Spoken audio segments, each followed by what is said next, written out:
ஞானானந்தமயம் தெய்வம் நிர்மலஸ்படிகாகிருதியும் ஆதாரம் சர்வ வித்யானாம் ஹயக்ரீவம் உபாஸ்மகே. நேயர்கள் அனைவருக்கும் அஸ்ட்ரோ கேஎஸ் ஐயங்காரின் பணிவான நமஸ்காரங்கள். ராகு கேது பெயர்ச்சி 2025 ஏப்ரல் 26ஆம் தேதி சித்திரை மாதம் 13ஆம் நாள் சனிக்கிழமை ரேவதி நட்சத்திரத்தில் இந்த ராகு கேத்துவினுடைய பெயர்ச்சியாகுது. ராகு கேத்து பெயர்ச்சி அப்படின்றது என்ன அப்படின்னா, ராகு கேத்து இந்த ரெண்டு கிரகங்களும், அதாவது ஒரே கிரகங்கள், ஒன்று தலையாகவும் ஒன்று வாலாகவும் கருதப்படுகிறது. இந்த ரெண்டு கிரகங்களும் பார்த்தாலேயானால் 180 பாகையில் ஒன்றுக்கு ஒன்று இருக்கும். இதன் மூலியமாக பார்த்தாலேயானால் எல்லா கிரகங்களும் 7 கிரகங்களும் அதாவது வலப்புறமாக போகும், கிளாக் வைஸில் போகும். ஆனால் ராகு கேத்து மட்டும் இடப்புறமாக போகும், அதாவது ஆன்டி கிளாக் வைஸில் போகும். இதன் மூலியமாக இவ்வளவு நாள் மீன ராசியில் இருந்த ராகு இப்பொழுது கும்பராசிக்கும், கேது கன்னியா ராசியில் இருந்தவர் இப்போ சிம்ம ராசிக்கும் வரார். அதாவது பூரட்டாதி 4ஆம் பாதத்தில் இருந்தவர் பூரட்டாதி 3ஆம் பாதத்துக்கு வரார். உத்திர நட்சத்திரம் 2ஆம் பாதத்தில் இருந்த கேது உத்திர நட்சத்திரம் 1 பாதத்துக்கு வரார். ஸோ இதுதான் ராகு கேத்துவினுடைய மாற்றம். இது 26/4/2025 வருது. இதற்கு அடுத்த ராகு கேது பெயர்ச்சி பார்த்தேனால் 13/11/2026. பொதுவாகவே 1.5 வருஷம் இந்த ராகு கேத்துக்கள் ஒரு ராசியிலையும் இருக்கும். ஒரு ராசியிலிருந்து அடுத்த ராசிக்கு போகிறதுக்கு 18 மாத காலமாகும். ஒரு நட்சத்திர பாதம், அதாவது 9 நட்சத்திர பாதம் கொண்டது ஒரு ராசி. அந்த ஒரு நட்சத்திர பாதம் 2 மாதங்கள் இது எடுத்துக்கும்.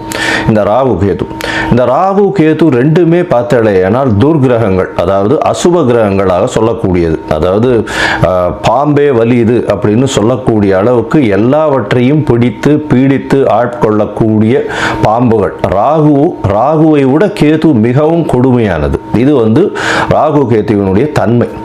ராகுவை பொறுத்தவரையிலும் பார்த்தேனால் அதாவது போக காரகன். அவர் ராகு எப்பொழுதுமே எல்லாத்தையும் அள்ளி கொடுக்கிறவர். ஏதாவது எந்த ஒரு விஷயம் 1 ரூபா கிடைக்கிற இடத்துல 100 ரூபாயை கிடைக்கக்கூடிய அளவுக்கு பண்ணக்கூடிய போக காரகன். எல்லாவற்றிலும் அபரிமிதமான விஷயங்களை கொண்டு சேர்ப்பார். எல்லாமே ரொம்ப பெரிய ப்ராஜெக்ட்ஸ் எல்லாம் போடுறதெல்லாம் பார்த்தீங்கன்னா ராகுவினுடைய ஆட்டம் ரொம்ப அதிகமாக இருக்கும் அந்த இடத்துல. சரி, கேதுவை பற்றி எடுத்தோமானால் எல்லா விஷயத்தையும் சுருக்குவார், தனிமைப்படுத்துவார், அசிங்கப்படுத்துவார், அதாவது கேவலப்படுத்துவார். எல்லாவற்றையும் தானே புரிந்து கொள்ள அளவுக்கு எல்லா விஷயத்தையும் அனலைஸ் பண்ணி அதுக்குள்ளே இருக்கிற விஷயங்களை, மூலக்கூறுகளை சென்று பார்க்கக்கூடிய அளவுக்கு அவர் யோசிக்க வைப்பார். தன்னை தானே உணர்தல் அப்படின்றது கேதுவினுடைய ஆதிக்கம் அதிகமாக பொருந்தியவர்களுக்கு நிச்சயமாக உண்டு. இதை தவிர பார்த்தாலேயானால் ராகுவை பொறுத்தவர்களும் 1 100 கூடியவர், ரொம்ப பெருசாக பிரம்மாண்டத்தை கொடுக்கக்கூடியவர். கேது 100 இருந்ததுன்னா 1 ஆகிடுவார், 1 இருந்தால் -100 ஆகிடுவார். அந்த மாதிரி ரொம்ப சுருக்கக்கூடியவர். அவர் இருக்கும் வீட்டையும் பார்க்கும் வீட்டையும் சுருக்கக்கூடியவர். இந்த பொதுவாகவே ராகு கேது ரெண்டுமே துர்கிரகங்கள். ஆனால் சுபர்களுடைய பார்வையோ சுபர்களோடு சேர்ந்து இருக்குமேயானால் ரொம்ப பெரிய ஏற்றத்தை கொடுக்கும். அதை தவிர பார்த்தேனால் சுபர்கள்னு சொல்றதை விட அவர்கள் எந்த வீட்டில் இருக்கிறார்களோ அவர்கள் ஆட்சி உச்ச மூல திரிகோண வீடுகளாக இருந்து அது ஒரு பெரிய ஏற்றத்தை கொடுக்கும். திடீர் ஜாக்பாட்டெல்லாம் அடிக்கக்கூடிய காலகட்டமாக அமைப்போகிறது. அதை தவிர பார்த்தேனால் ராகுவை பொறுத்தவரையிலும், அதாவது வெளிநாட்டிலிருந்து, வெளி மாநிலத்திலிருந்து, வெளி ஊரிலிருந்து, வெளி மதத்திலிருந்து இவர்கள் மூலியமாக உங்களுக்கு இன்வெஸ்ட்மெண்ட் ஃபண்டு வரும். திடீர் வேலை பிராப்திகள் வரும். வெளிநாட்டிலிருந்து வெளிநாடு போகக்கூடிய வேலை பிராப்திகள்லாம் நிறைய வரும். அதை தவிர பார்த்தேனால் வெளியூர் வெளி மாநிலம்லாம் போயிட்டு வரக்கூடிய வாய்ப்புகள்லாம் ரொம்பவுமே அதிகமாக இருக்கும்.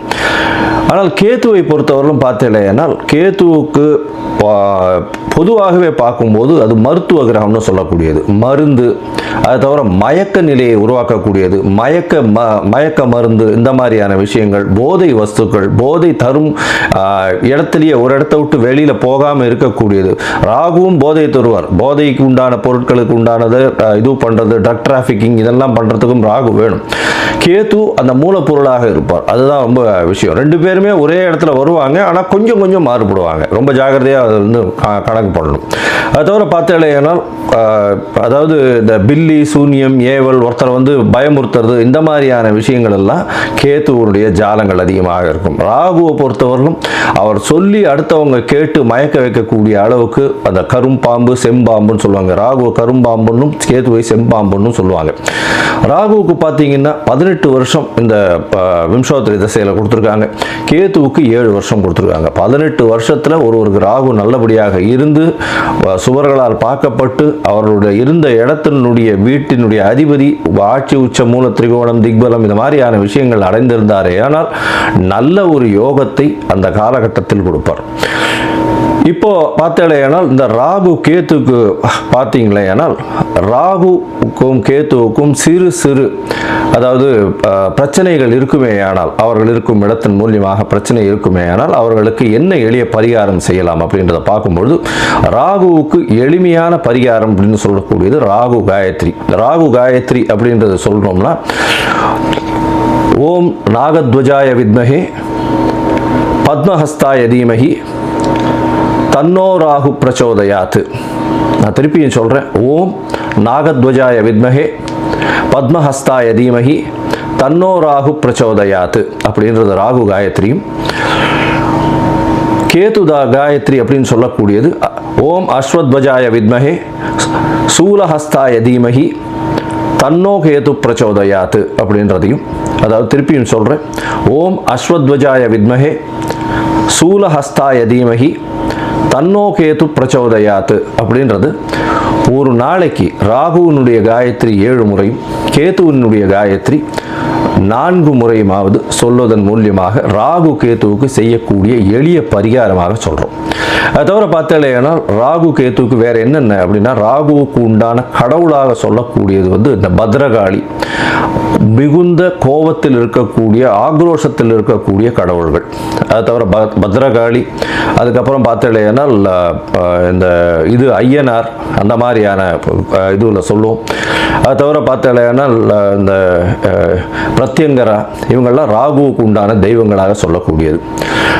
அதுக்கப்புறம் பார்த்தேனால் நரசிம்மர் ராகுவுக்கு உண்டான தெய்வம். ஏன்னா மிகுந்த கோபத்தோடு ஆக்ரோஷத்தோடு இருக்கக்கூடியவர்.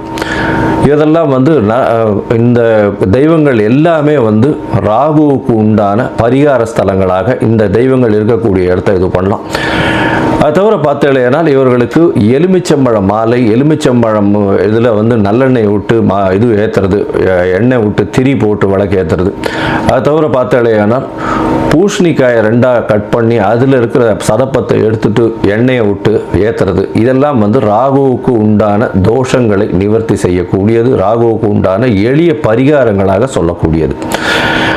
அது தவிர பார்த்தீங்களேனால் இந்த இது கேத்துவுக்கு உண்டானது என்ன அப்படின்னா விநாயகரை சொல்வார்கள். அது தவிர ஆஞ்சநேயர், அதாவது தலை மாறியவர்கள், அதாவது விநாயகரும் சரி ஆஞ்சநேயரும் சரி இவர்கள் 2 பேரையும் சொல்லுவாங்க. அது தவிர வந்து சித்தர்கள், யோகிகள், ஞான குருமார்கள், குரு பீடங்கள், மடங்கள் இதெல்லாம் சொல்லக்கூடியது. இந்த இடத்துக்கெல்லாம் போய் உங்களால் முடிஞ்ச படிப்புக்கு உண்டான ஏதாவது உங்களால் தானங்கள் செய்ய முடிஞ்சதே ஆனால் இந்த இடத்துல ஒரு நல்ல ஏற்றம் கிடைக்கும். அது தவிர பார்த்தேனால் இந்த இது ஆட்டிசம் சைல்டு, மனநலம் சற்று பேதலித்து குன்றி இருக்கக்கூடிய குழந்தைகள், வளர்ச்சி குன்றிய குழந்தைகளுக்கு உங்களால் முடிந்ததை செய்யும் பொழுது கேத்து பகவானின் மூலியமாக வரக்கூடிய எல்லா பிரச்சனைகளிலிருந்தும் நிச்சயமாக விடுதலை பெறலாம். ராகுவை வந்து கரும்பாம்பு பாம்பு அப்படின்னு சொல்கிறதுனால கரு நீலம் அவருடைய கலராக சொல்லக்கூடியது. அதே மாதிரி பார்த்தேனால் கருப்பு உளுந்து அது அவருடைய தானியம். கேத்துவுக்கு பார்த்தேனால் மல்டி கலர், அதாவது பல வண்ணங்களை கொண்ட ஷர்ட்டு இல்லைன்னா பல வண்ணங்களை கொண்ட விஷயங்களை தானம் பண்ணிங்கன்னா கேத்துவுக்கு பிரீத்தியாக சொல்லக்கூடியது. கேத்துவுக்கு வந்து கொள்ளு அது வந்து தானமாக கொடுக்கறதோ, கொள்ளு வந்து தானமாக இது பண்ணுறதோ, அது அந்த தானியம் வந்து கொள்ளு வந்து கேத்துவுக்கு உண்டானது. ராகுவுக்கு பார்த்தீங்கன்னா இந்த சூதாட்டம், கேளிக்கை மையம், அது தவிர பாரு அந்த மாதிரியான விஷயங்கள் வந்து ராகுவினுடைய இடத்தின் கட்டுப்பாட்டை கொண்டவர் அவர். கேத்துவுக்கு வந்து மடம், அது தவிர வந்து இது தபோவனம் இந்த மாதிரியான விஷயங்கள். அதை தவிர தனித்து இருக்கக்கூடிய இடங்கள், அதை தவிர வந்து இந்த தவம் செய்யும் இடம், இதெல்லாம் பார்த்தீங்கன்னா கேதுவனுடைய இடமாக சொல்கிறாங்க. இது தவிர பார்த்தாலேயானால் இந்த ராகுவுக்கும் கேதுவுக்கும் 3-11 பார்வை இருக்குன்னு சில ஜோதிட கிரந்தங்கள் சொல்கிறது. அதாவது இப்போ பார்த்தாலேயானால் கும்பராசியில் ராகு இருக்கிறதுனால 3ஆம் இடம்னு சொல்லக்கூடிய மேஷத்தையும் தனுசு அப்படின்ற 11ஆம் இடத்தையும் பார்க்கறது ராகு. கேதுவை பொறுத்தவரையிலும் மிதுனத்தையும் துலாத்தையும் பார்க்கும். அவர் இருக்கும் வீட்டிலிருந்து 3-11 7ஆம் இடத்தை எல்லா கிரகங்களும் பார்க்கும். ஏன்னா சப்தம பார்வை உண்டு அப்படின்றத சொல்கிறது. சரி, இப்போ வந்து ராகுவை பற்றி பேசணும்னா பேசிகிட்டே இருக்கலாம். கிட்டத்தட்ட வந்து ஒரு 3 மணி நேரம் 4 மணி நேரம் கூட கண்டினியூஸாக பேசலாம். ஆனால் இப்போ வந்து நம்ம ஒரு ராசிக்கும் மேஷம் முதல் மீனம் வரை என்னென்ன பலன்கள்னு பார்ப்போம். அதை தவிர தனியாகவே ராகுவுக்குன்னு ஒரு 1/2 hour 1 hour வீடியோ தனியாக போடுறேன். நான் பார்ட் 1 பார்ட் 2 தனியாக போடுறேன். சரி, இப்போ மேஷம் முதல் மீனம் வரை இந்த ராகு கேது பெயர்ச்சியின் மாற்றங்கள் ஏற்றங்கள் என்னென்ன, அவர்களுடைய பார்வை என்னென்ன, என்ன பரிகாரங்கள் செய்யலாம், என்ன கோயிலுக்கு போகலாம் அப்படின்றத பார்ப்போம். இந்த சேனல், என்னுடைய சேனல் பார்த்துட்டு இருக்கவங்க உங்களுக்கு ஜாதகம் பார்க்கணும் அப்படின்னா நீங்கள் என்னுடைய மொபைல் நம்பருக்கு, கீழே கொடுக்கப்பட்டிருக்கிற மொபைல் நம்பருக்கு எனக்கு வாட்ஸ்அப் பண்ணுங்க. உங்களுடைய பெயர், உங்களுடைய தாய் தகப்பனார் பெயர், உங்களுடைய பிறந்த நேரம், தேதி, உங்களுடைய பிறந்த இடம், date of birth, time of birth, place of birth, உங்களுடைய நேம், பேரண்ட்ஸ் நேம், இதுவரெல்லாம் அனுப்புங்க. சந்தி இருக்கான்னு பார்க்குறேன். ஏன்னா லக்ன சந்தி, பாத சந்தி இதெல்லாம் பார்க்கணும். சந்திரனுடைய சந்தி இருக்கா, என்ன ஏதுன்னு பார்க்கணும். இதற்கு காரணம் என்ன அப்படின்னா பல வகையான பஞ்சாங்கங்களை உபயோகப்படுத்துகிறா. பஞ்சாங்கங்கள் உபயோகப்படுத்தக்கூடிய இடமும் வந்து பல இடங்கள் மாறுபடும். அதாவது ஸ்ரீரங்கத்து பஞ்சாங்கத்தில் டெல்லியில் பிறந்த குழந்தைகளுக்கு பேஸ் பண்ணி பார்ப்பா. அப்போது சூரிய உதயமே மாறும். அதனால் சந்தி வரக்கூடிய வாய்ப்புகள் மிகவும் அதிகம். அவங்க வந்து மிருகசீரிஷ நட்சத்திரம் அப்படின்னு நினச்சிட்டு இருப்பாங்க, 2ஆம் பாதம் அப்படின்னு நினச்சிட்டு இருப்பாள். ஆனால் பார்த்தாலேயானால் 3ஆம் பாதத்தில் மிதுன ராசியில் இருப்பாள். இந்த அவள் வந்து 50 வயசு ஆகிட்டு இருக்கும், ரிஷப ராசிக்கு வந்து அர்ச்சனை பண்ணிட்டு இருப்பாள். ஆனால் மிதுன ராசியில் பிறந்திருப்பாள். ஸோ இந்த மாதிரியான மாற்றங்கள்லாம் நிறைய இருக்குது. அதனால் உங்களுடைய ஜாதகத்தை நானே போட்டு அதன் வழியாக சந்தி இருக்கான்றதை பார்த்து உங்களுக்கு உண்டான பலன்கள் என்ன ஏதுன்றதை டிஸ்கஸ் பண்ணுறேன்.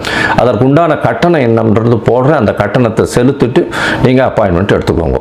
சரி, இப்போது ராகு கேதுவின் பயிற்சி 2025 2026 மேஷம் முதல் மீனம் வரை ஒரு ராசியாக கன்னி, உத்திரம், ஹஸ்தம், சித்திரை இந்த 3 நட்சத்திரம் 9 பாதங்களை கொண்ட ராசி. ராசியின் அதிபதி புதன்.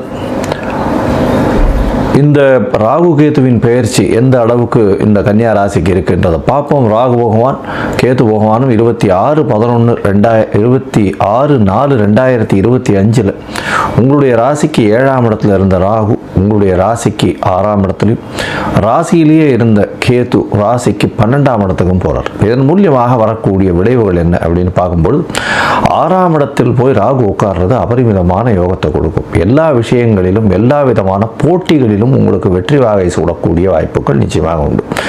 ராசிக்கு 6ஆம் இடத்தில் இருக்கக்கூடிய ராகு புதிய வேலை வாய்ப்புகளை கொடுப்பார். வேலையின் மூலியமாக வெளிநாடு, வெளியூர், வெளி மாநிலம் செல்லக்கூடிய பாக்கியத்தை அள்ளித் தருவார். புதிய கடன் ஏற்படக்கூடிய வாய்ப்பு உண்டு. இந்த கடன் மூலியமாக ஒரு சுப கடனாக இருக்கக்கூடிய காலகட்டமாக அமைய போகிறது. எல்லா விதத்திலும் உங்களுக்கு வெற்றி வாகை வரக்கூடிய வாய்ப்பு, கடன் எல்லாம் அதாவது அடையக்கூடிய வாய்ப்புகள் நிச்சயமாக உண்டு. ஏன்னா குரு உங்களுடைய ராசிக்கு 10ஆம் இடத்துல வந்து அதை பார்க்க போகிறார். அதாவது ராகுவை பார்க்கறதுனால எல்லா விதமான மாற்றங்களும் உங்களுக்கு வரக்கூடிய வாய்ப்பு. பணவரவில் பஞ்சம் இருக்காது. எடுத்த காரியங்கள் அனைத்திலும் வெற்றி பெறக்கூடிய வாய்ப்புகள் நிச்சயமாக இருக்கும். இந்த ராகு கேது பயிற்சியின் மூலியமாக பார்த்தோம்னா 6ஆம் இடத்துல இருக்கிற ராகு சனியோடு சேர்ந்து இருக்கார். என்ன சார் இது சனியோடு சேர்ந்து இருக்காருன்னா, எப்பொழுதுமே ராகு தான் இருக்கும் வீட்டின் அதிபதி ஆட்சியோ உச்சமோ மூல திரிகோணமோ பெற்றிருந்தால் அவர் மிகப்பெரிய ஏற்றத்தை கொடுப்பார். அதுவும் பார்த்தாலே சனி வந்து ஆட்சி மூல திரிகோணத்தில் போய் இருக்கிறது பெரிய விசேஷம். இதன் மூலியமாக பெரிய மாற்றங்களை ஏற்படுத்துவார். எங்கே மாற்றம் ஏற்படுத்துவார்னா, இவ்வளோ நாளாக வேலையில் பிரச்சனைகள் இருந்திருக்கும். இந்த வேலை பிரச்சனை போய் புதிய வேலை அமையக்கூடிய வாய்ப்பு, வேலையின் மூலியமாக வெளிநாடு வெளியூர் போயிட்டு வரக்கூடிய ஷார்ட் ட்ரிப் போயிட்டு வரக்கூடிய வாய்ப்புகள் இந்த கன்னியா ராசிக்காரர்களுக்கு அமைய போகிறது. இந்த கன்னியா ராசிக்காரர்களுக்கு பார்த்தோம்னா நல்ல ஒரு ஏற்றம் கிடைக்கக்கூடிய காலம். என்னென்னா எல்லா விதமான போட்டிகளிலும் வெற்றி பெறக்கூடிய வாய்ப்புகள் நிச்சயமாக இருக்கும். அது தவிர பார்த்தீங்கன்னா உங்களுடைய ராசிக்கு 12ஆம் இடத்துல கேது போகிறார். கேது இவ்வளவு நாள் உங்களுடைய உடல்நிலையில் பெரிய பின்னடைவை கொடுத்துருந்துடலாம். எது எடுத்தாலும் பிரச்சனை, உடல் நலத்தில் பெரிய பிரச்சனை, எந்த ஒரு விஷயத்தையும் முன்னெடுத்து செல்ல முடியாத அளவுக்கு மனக்குழப்பங்கள் ரொம்ப அதிகமாக இருந்திருக்கும். ஏன்னா உங்களுடைய ராசியிலேயே கேது இருந்தார், எந்த ஒரு முடிவுமே எடுக்க முடியாத நிலையாக இருந்தது. இப்போ உங்களுடைய ராசியை விட்டு 12ஆம் இடத்துக்கு கேது போயிடுறார். 12ஆம் இடத்துக்கு போகும்போது என்ன அப்படின்னா உங்களுக்கு செலவுகள் கொஞ்சம் கூடக்கூடிய வாய்ப்பு, உங்களுடைய உடல்நிலையில் ஏற்றம். அதை தவிர இந்த என்ன சொல்கிறது, இந்த டெம்பிள் டூரிசம் அந்த மாதிரி உங்கள் க்ஷேத்ராடனம் போயிட்டு வரக்கூடிய வாய்ப்பு, சொந்த ஊர் கோவிலுக்கு போயிட்டு வரக்கூடிய வாய்ப்பு. அதை தவிர சித்தர்கள் யோகிகள் அந்த முனி பீடங்கள், அதை தவிர சித்தர் யோகி பீடங்கள் மடங்கள் இந்த மாதிரியான இடத்துக்கு போயிட்டு வரக்கூடிய வாய்ப்புகள் நிச்சயமாக அமையும். இந்த காலகட்டத்தில் பார்த்தீங்கன்னா உங்களுடைய ராசிக்கு ராகு பகவான் 6ஆம் இடத்துல இருக்கார். 6ஆம் இடத்துல இருந்து ராகு 8ஆம் இடத்தை பார்க்கிறார் அவருடைய பார்வையில். அதை தவிர பார்த்தீங்கன்னா உங்களுடைய ராசிக்கு 4ஆம் இடத்தையும் பார்க்கிறார். இதன் மூலியமாக பார்த்தோம்னா புதிய வீடு மனை வாங்கக்கூடிய பாக்கியம் நிச்சயமாக வரும். அது தவிர பார்த்தீங்கன்னா தாயின் உடல்நிலையில் சற்று பின்னடைவு இருக்கக்கூடிய வாய்ப்புகள் நிச்சயமாக இருக்கும். உங்களுடைய ராசிக்கு 4ஆம் இடத்தை ராகு பார்க்கறதுனால படிக்கக்கூடிய மாணவர்களுக்கு திடீர் ஏற்றம் கிடைக்கக்கூடிய வாய்ப்புகள் நிச்சயமாக இருக்கும். மைண்டு அதாவது என்ன சொல்கிறோம், டிஸ்ட்ராக்ஷன்ஸ் கொஞ்சம் அதிகமாக இருக்கும். ராகுவின் மூலியமாக டிஸ்ட்ராக்ஷன்ஸ் கொஞ்சம் அதிகமாகவே இருக்கக்கூடிய காலகட்டமாக இருக்கும். ராசிக்கு 8ஆம் இடத்தை ராகு பார்க்கிறார். இதன் மூலியமாக வெளிநாடு வெளியூர் வெளிமாநிலம் சென்று வரக்கூடிய வாய்ப்புகள் நிச்சயமாக உண்டு. இந்த காலகட்டத்தில் பார்க்கும்போது அதாவது இந்த இதில் இருக்கிறவங்க, அதாவது இந்த அரசியல் துறையில் இருக்கிறவங்களுக்கு பெரிய ஏற்றம் கிடைக்கக்கூடிய காலகட்டமாக அமைய போகிறது. எடுத்த காரியங்கள் அனைத்திலும் வெற்றி பெறக்கூடிய வாய்ப்புகள் நிச்சயமாக இருக்கும்.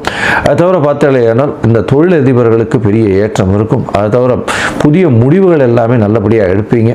அதுவும் உங்களுடைய ஒர்க்கர் சார்ந்த முடிவுகளை எடுக்கக்கூடிய வாய்ப்புகள் நிச்சயமாக இருக்கும். எந்த ஒரு போட்டியிலையும் நீங்கள் வெற்றி பெறக்கூடிய வாய்ப்புகள் நிச்சயமாக உண்டு. இந்த காலகட்டத்தில் பார்க்கும்பொழுது பார்த்தோம்னா உங்களுக்கு என்ன சொல்றது, குழந்தை பிராப்தி ஏற்படக்கூடிய வாய்ப்புகளும் நிச்சயமாக உண்டு. அதை தவிர பார்த்தீங்கன்னா குடும்பத்தில் நல்ல ஒரு ஏற்றம் இருக்கக்கூடிய காலகட்டமாக இருக்கும். இருந்தாலும் சிறு சிறு சச்சரவுகள் வரக்கூடிய வாய்ப்புகள் உண்டு. உங்களுடைய ராசிக்கு பார்த்தீங்கன்னா அதுவும் இந்த எழுத்து பணியில் இருக்கிறவங்க, புத்தகம் வியாபாரம் செய்கிறவர்கள், அதை தவிர பார்த்தீங்கன்னா இந்த சார்ட்டர்ட் அக்கௌண்டன்ஸ், அதை தவிர ஸ்டாட்டிஸ்டிக்ஸ் இந்த மாதிரியான வேலைகள் செய்பவர்களுக்கு பெரிய ஏற்றம், படிக்கக்கூடிய மாணவர்களுக்கு பெரிய ஏற்றம் இருக்கக்கூடிய காலகட்டமாக இருக்கு. அதாவது வேலையின் மூலியமாக வெளிநாடு போயிட்டு வரக்கூடிய பாக்கியம் நிச்சயமாக உண்டு. கேது உங்களுடைய ராசிக்கு 12ஆம் இடத்துல இருக்கிறதுனால தூக்கத்தை கெடுக்கக்கூடிய வாய்ப்புகள் நிச்சயமாக உண்டு. உங்களுடைய ராசிக்கு பார்த்தீங்கன்னா 11 ராசிக்கு 10ஆம் இடத்தையும் 3ஆம் இடத்தையும் அதாவது 2ஆம் இடத்தையும் கேது பார்க்கிறார். இதன் மூலியமாக பார்க்கும் பொழுது தொழிலில் சிறு சிறு பின்னடைவை கொடுத்தாலும் உங்களுக்கு ஒரு பெரிய ஏற்றம் கிடைக்கக்கூடிய வாய்ப்புகள் இருக்கும். சொந்த தொழில் செய்பவர்களுக்கு சற்று பின்னடைவு இருக்கும். பணவரவிற்கு பஞ்சம் இருக்காது, கவலைப்பட தேவையில்லை. இந்த காலகட்டத்தில் பார்த்தீங்கன்னா நீங்கள் இந்த அதாவது தேவர் குலம் விநாயகர் கோவில், அதாவது திருநெல்வேலி தேவர்குளத்தில் பக்கத்தில் தேவர்குளத்தில் விநாயகர் கோவில், சக்தி விநாயகர் கோவிலுக்கு போயிட்டு வர்றதன் மூலியமாக இந்த ராகு கேத்துவின் தோஷம் நிச்சயமாக கம்மியாகக்கூடிய வாய்ப்புகள் நிச்சயமாக உண்டு. ராகு கேத்துவின் தோஷம் இல்லை, ராகு கேத்துவினால் வரக்கூடிய பிரச்சனைகள் நிச்சயமாக கம்மியாகக்கூடிய வாய்ப்புகள் உண்டு. மொத்தத்தில் பார்க்கும்பொழுது இந்த கன்னியா ராசிக்காரர்களுக்கு மிகப்பெரிய ஏற்றமான காலம். 6ஆம் இடத்தில் துர்கிரகங்கள் இருக்கிறது, அதுவும் 2 துர்கிரகங்கள் சனியும் ராகுவும் சேர்ந்து இருக்கிறதுனால எடுத்த காரியங்களில் வெற்றி, எடுத்த விஷயங்கள் எடுத்த நேரத்தில் எடுத்த இடத்தில் கண்டிப்பாக கைகூடக்கூடிய வாய்ப்பு, போட்டிகள் அனைத்திலும் வெற்றி பெறக்கூடிய வாய்ப்புகள் நிச்சயமாக உண்டு. புதிய வேலை மாற்றங்கள் ஏற்றங்கள் கிடைக்கக்கூடிய வாய்ப்பு, வேலையின் மூலியமாக நல்ல ஒரு பொருளாதார அளவு வரக்கூடிய வாய்ப்பு, வெளிநாட்டிலிருந்து உங்களுக்கு வெளிநாட்டு பணம் வரக்கூடிய வாய்ப்பு, வெளிநாடு போய் வரக்கூடிய வாய்ப்புகள் நிச்சயமாக இருக்கும். ராசிக்கு 4ஆம் இடத்தையும் ராகு பார்க்கறதுனால படிப்பில் இருக்கக்கூடிய மாணவர்களுக்கு திடீர் ஏற்றம் முன்னேற்றம் இருக்கும். இருந்தாலும் மைண்ட் டிஸ்ட்ராக்ஷன்ஸ் கொஞ்சம் அதிகமாக இருக்கக்கூடிய வாய்ப்புகள் நிச்சயமாக உண்டு. ராசிக்கு 8ஆம் இடத்தை பார்க்கக்கூடியதுனால வெளிநாட்டு பணம், வெளிநாட்டு முதலீடு, திடீர் ஜாக்பாட் மூலியமாக வரக்கூடிய வாய்ப்புகள் நிச்சயமாக உண்டு. இந்த காலகட்டத்தில் ராகு உங்களுக்கு பெரிய ஏற்றத்தை கொடுத்தாலும் கேதுவின் மூலியமாக சிறு சிறு தூக்கமின்மை வரக்கூடிய வாய்ப்புகள் நிச்சயமாக உண்டு. உங்களுடைய சொந்த ஊர், மூதாதையர்கள் வாழ்ந்த ஊர், அதுவும் தாயின் மூலமாக மூதாதையர்கள், தாயின் தந்தையின் ஊர், அந்த மாதிரியான ஊருக்கு போயிட்டு வரக்கூடிய வாய்ப்புகள், ஏன்னா கேது 12ஆம் இடத்துல இருக்கிறதுனால போயிட்டு வரக்கூடிய வாய்ப்புகள் நிச்சயமாக இருக்கும். அதை தவிர பார்த்தீங்கன்னா சித்தர்கள், பீடங்கள், மடாதிபதிகள் இவர்களுடைய இடத்துக்கு போயிட்டு வர்றதுக்கு வாய்ப்புகள் மிகவும் அதிகமாக இருக்கக்கூடிய வாய்ப்புகள் உண்டு.